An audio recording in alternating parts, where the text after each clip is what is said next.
Assalamualaikum warahmatullahi wabarakatuh. Apa kabar mam? Mudah-mudahan mam semua dalam keadaan sehat walafiat. Amin amin ya robbal alamin. Alhamdulillah kali ini aku masih bisa berbagi lagi kegiatan aku di rumah. Dan bunda, mam jangan bosan-bosan ya, karena kegiatan aku di rumah ya begini-begini aja. Bongkar belanjaan, beberes rumah, bersih-bersih, masak, dan ya kegiatan ibu rumah tangga seperti biasanya. Nah, di video kali ini aku mau bongkar belanja mingguan, dan juga aku mau berbagi sedikit tips bagaimana cara kita menjadi ibu rumah tangga yang produktif tapi tetap menjadi ibu rumah tangga yang sejahtera. Jadi seorang ibu rumah tangga kerap kali melelahkan. Banyak orang yang tidak menyadari atau menghargai betapa kerasnya ibu bekerja. Nah, sini deh aku mau kasih beberapa tips untuk menjadi produktif dan sejahtera sebagai ibu rumah tangga. Menjadi ibu rumah tangga yang produktif mungkin seringkali terasa melelahkan ya mam.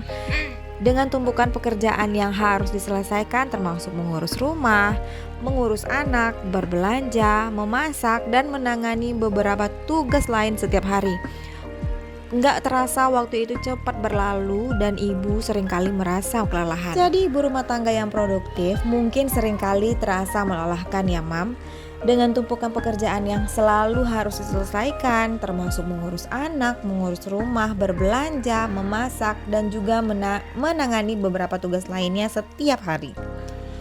Nggak terasa waktu yang cepat berlalu, seringkali kita merasa kewalahan. Namun banyak orang yang tidak menyadari atau bahkan menghargai betapa kerasnya ibu bekerja setiap hari untuk mengurus segala sesuatu di rumah. Kehidupan seorang ibu rumah tangga pun tidak pernah santai dan selalu dihadapkan pada tanggung jawab yang berat.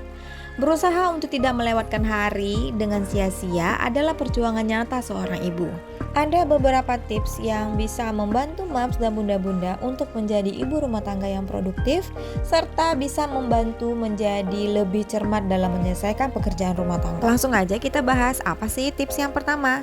Yang pertama, pertahankan waktu tidur yang teratur. Sebagai seorang ibu rumah tangga, penting banget untuk tidak mengabaikan kebutuhan akan waktu tidur yang cukup.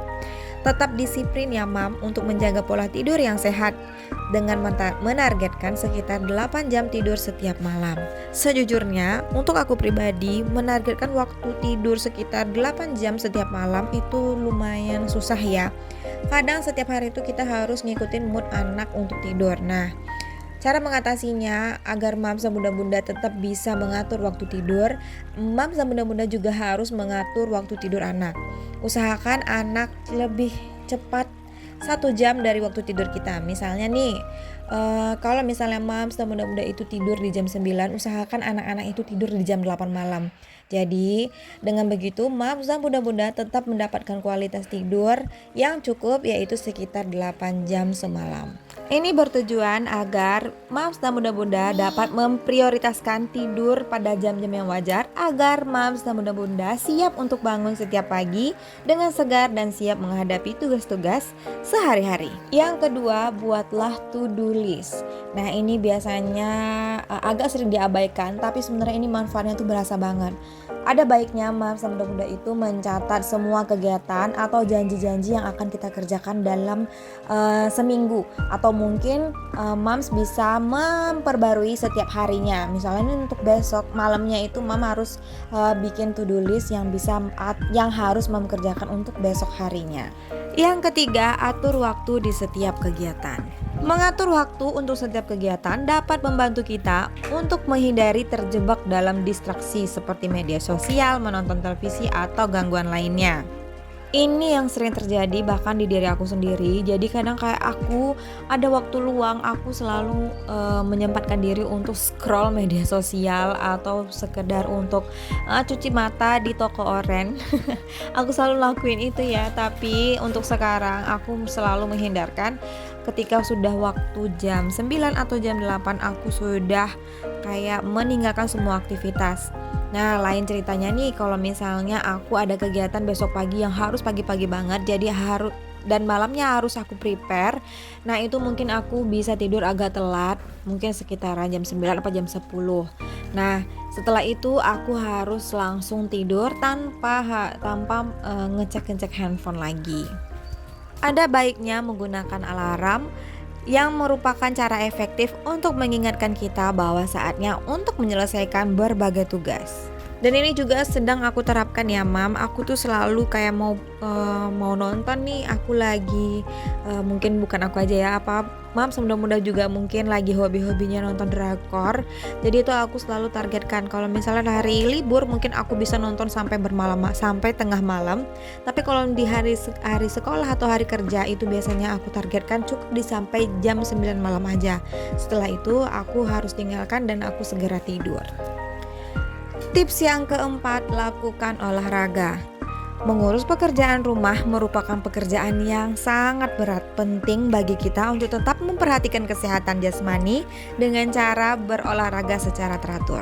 Sebaiknya sediakan atau luangkan waktu 30 menit setiap hari untuk berolahraga. Tapi ini sebenarnya merupakan salah satu hal yang mungkin sulit dilakukan, apalagi kita berkejar-kejaran dengan waktu ya Mam. Kayak aku harus jemput anak. Sebelum aku jemput anak aku udah harus selesai beres rumah, udah selesai masak dan segala macam. Itu kadang aku sendiri keteteran, tapi aku selalu sempatkan untuk seminggu sekali aku rutin olahraga. Tergantung ya Mam, olahraga apa yang mungkin bisa Mam sesuaikan dengan kondisi tubuh dan situasi dengan waktunya yang Mams punya. Yang kelima, libatkan keluarga dalam kegiatan rumah tangga. Menjadi ibu rumah tangga full time tidak berarti harus mengemban semua tanggung jawab rumah tangga sendirian, sementara suami dan anak-anak hanya bersantai. Usahakan untuk tetap melibatkan anak-anak dengan memberi mereka tanggung jawab dengan menjaga kebersihan rumah adalah bagian dari pendidikan orang tua yang penting. Nah ini juga sedang aku usahakan, mudah-mudahan anakku bisa konsisten ya untuk melakukan ini. Jadi setiap aku nggak pernah mau melarang mereka mau main, membongkar apa gitu. Aku udah mulai nggak melarang lagi ya. Karena ketika mereka membongkar mainan atau mereka keluarin mainan tersuka-suka aja, aku nggak pernah ngelarang. Tapi dengan konsekuensinya setelah mereka bongkar mainan aku harus minta mereka untuk bereskan kembali di tempat dan letakkan di tempatnya masing-masing. Secara nggak langsung aku dengan memberikan tugas ini aku mengajari anak-anakku untuk tetap bertanggung jawab atas konsekuensi yang telah mereka kerjakan. Jadi kalau mereka mau bongkar mainan sebanyak apapun konsekuensinya mereka harus beresin seperti semula. Dan untuk suami biasanya aku kayak memberi tugas kalau misalnya aku udah masak, aku lagi beresin rumah, aku minta tolong Pak Su itu kayak mandikan anak, nyuapin anak-anak makan, atau sekedar memantau anak ketika aku mungkin lagi beberes atau mungkin aku sedang istirahat, aku minta Pak suami itu untuk memantau kegiatan anak di luar. Nah itu tadi 5 tips yang mungkin moms dan mudah-mudahan bisa pakai dan terapkan di rumah biar tetap produktif tapi menjadi ibu rumah tangga yang sejahtera. Karena udah di ujung video aku mau ngucapin terima kasih ya moms buat moms yang udah nonton video aku dari awal sampai di detik ini.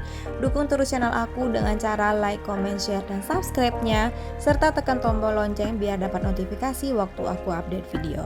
Terima kasih sudah menonton. Assalamualaikum warahmatullahi wabarakatuh.